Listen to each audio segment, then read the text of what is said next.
के यशस्वी प्रधानमंत्री जी भी वर्चुअली हमारे मध्य जुड़ेंगे और शुभाशीष मार्गदर्शन उनका भी हमें प्राप्त होगा। जहाँ तक तैयारियों की बात है, वो जितने पीठासीन अधिकारी या डिप्टी स्पीकर या पूरे देश से जो हमारे सेक्रेटरीज हैं, लोकसभा के 70 अधिकारी कर्मचारी और सांसद टीवी जो है उसके 20 ऐसे प्रतिनिधि और दिल्ली के प्रेस भी यहाँ पर पहुँच गया है इसको कवर करने के लिए।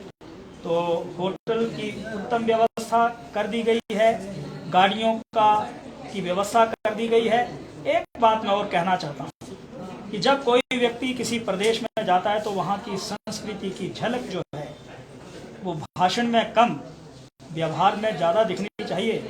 इसलिए ये 16 तारीख से लेकर के और 19 तारीख के बीच में हिमाचल प्रदेश के जितने तमाम 12 ज़िले हैं, वहाँ की जो लोकल फोक हैं, वहाँ के जो डांसेज हैं, वहाँ की जो कलाकृतियाँ हैं, उनकी प्रस्तुति भी हर शाम को यहाँ पर होगी ताकि यहाँ की संस्कृति को वो अपने प्रदेश में लेकर के जाए। हमारा अलग पहनावा है, हमारी वेशभूषा अलग है, खान पान अलग है। इसलिए यहाँ के क्या व्यंजन हैं, उन व्यंजनों से भी, हाँ ठीक है, कोई उत्तर से आ रहा है, कोई दक्षिण से आ रहा है, कोई पश्चिम से आ रहा है, उस प्रकार के व्यंजनों की तैयारी तो होगी, परंतु हिमाचल प्रदेश का जो व्यंजन है उनको भी विशेष रूप से परोसा जाएगा।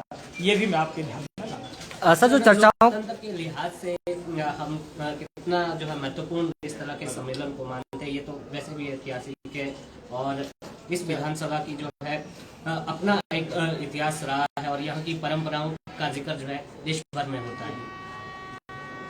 जब ये शुरू हुआ होगा 1921 में, उस समय हाउस ऑफ कॉमन के एक पूर्व में रहे सांसद जो डेमोक्रेसी के बहुत बड़े ज्ञाता थे, ब्रिटिश हुकूमत थी और उन्होंने उस समय उनको नॉमिनेट किया था।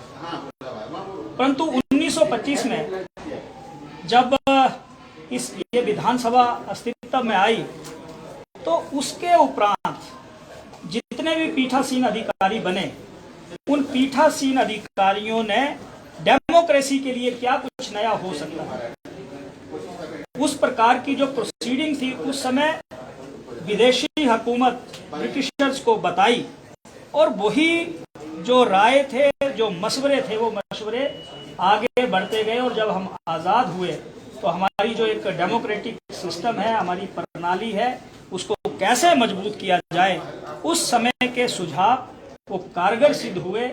और वो, क्योंकि अच्छा करने की कोई सीमा नहीं होती, हम कुछ नया करें उसकी भी कोई सीमा नहीं होती, इसलिए इस प्रकार के अधिवेशनों में नया कुछ निकल करके अवश्य आता है और वही फिर किसी डेमोक्रेसी के लिए की मजबूती के लिए कारगर सिद्ध होता है, ये मैं कहना चाहता हूँ। और यहाँ पर भी मुझे यही कहना है कि इस विधानसभा या पूरे देश की विधानसभा की जो परंपराएं हैं उनको हम ऐसे कैसे संजो करके रख सकते हैं, किस तरीके से विधानसभा का संचालन हो, किस तरह से उत्तम श्रेष्ठ चर्चाओं के ऊपर वक्तव्य हों, इत्यादि इत्यादि तमाम विषयों पर चर्चा। सर, मुख्य विषय बिंदु क्या रहेंगे? क्या मंथन जो है यहाँ पर हम इसमें देखने को मिल सकते हैं? जो मंथन तो यही हो सकता है कि 100 वर्षों में जितने अधिवेशन हुए हैं उन पर जो चर्चाएं हुई हैं, उन चर्चाओं को हम और कैसे बढ़ाएं और जो कुछ उसमें और अधिक अच्छा कर सकते हैं वो करने की कोशिश होगी। Thank you.